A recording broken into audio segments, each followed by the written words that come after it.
What is a gas check and why would you use it? What they're for, pros and cons, things to consider, different thickness of materials, how it affects accuracy, and all that kind of stuff. Just because of a general introduction to what gas checks are. Okay, so essentially what a gas check is it's a piece of copper or aluminum that goes on the back of a cast lead bullet. And the reason you put it there is in a higher pressure environment, so when you're casting for specifically rifles or higher velocity projectiles, that pressure and extra pressure and temperature on the back of the lead does all sorts of things to it that are less than desirable, which will decrease your accuracy, make your bullet come apart before it leaves the barrel of your gun just a little bit, deform the back of the bullet as it's being shot. So that's why you put a gas check on the back of cast projectiles. Now, gas checks aren't always needed, so here's some completed and cast pistol rounds. I'll show you these. And these ones do not have gas checks, nor do they have a little section on the back of the bullet to even place a gas check.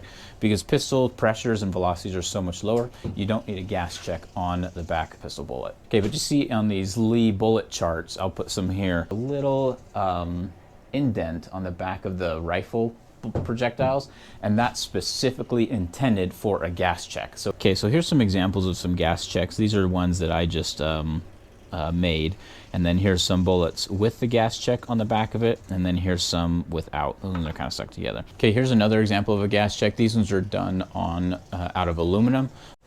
Copper is preferred over aluminum, although you can use aluminum. I mean, have you ever seen any bullets plated with aluminum?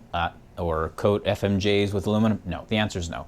And that's because copper is going to be more durable. It's a little bit harder than aluminum, so it just holds up to the pressures in flight better. But if you're looking for a budget option and you find aluminum for cheaper, then cool. You can do it with aluminum, and that's far superior than just leaving it powder coated lead on. There are a couple things to consider though when doing gas checks. So when you're doing gas checks, the quality of your lead cast is much more important than when you're just doing pistol rounds, because on a pistol round, if you're slightly off with some of these pistol projectiles, it really isn't that big of a deal, because at 10 yards, if you're off a few inches, who cares? But if you're off by an inch at 10 yards in a rifle, at 100 yards, you're going to be way off. Okay, another thing to consider about whether you want to do gas checks or not, or just go buy FMJs pre-made and reload them. So you can save money doing gas checks. However, it does introduce another set of variables to deal with. In reloading, you already have a ton of variables to deal with, like how far you're seating your bullet, how much powder are you putting in, are you using Magnum or standard primers, how far are you sizing your case, how much your cases weigh. You have all these other, the gun you're shooting out of, you have all these variables that you're already kind of playing with that have thousands of permutations. Well, once you throw in gas checks, it gives you even more variables to play with. So what type of material are you using? How thick is that material? How are you crimping that on there? Are you putting it on the back of a powder coated bullet and then double powder coating over it? Are you putting it on and then powder coating it on over it only once? Are you putting on and then just leaving it?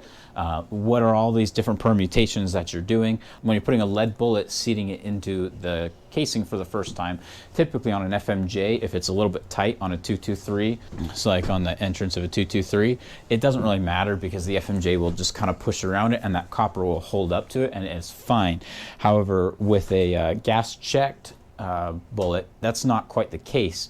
Oftentimes the casing will cut into it, so you have to add another variable of potentially expanding your rifle casing for your 223 mouth before you can even seat the projectile. So it just adds a lot more variables when you're considering it, and not only that, but it also adds time. Okay, another thing to consider when you're doing gas checks is now you are putting a lead projectile that doesn't have a full metal jacket onto it, potentially into something like a semi-automatic rifle, like a AR or something like that. And then when this hits the feed ramps, because it's lead and it's softer than the copper, depending on the type of lead that you're using and how hard it is, it could potentially deform, adding more variables into the mix. Okay, that's pretty much it as far as an introduction to gas checks goes.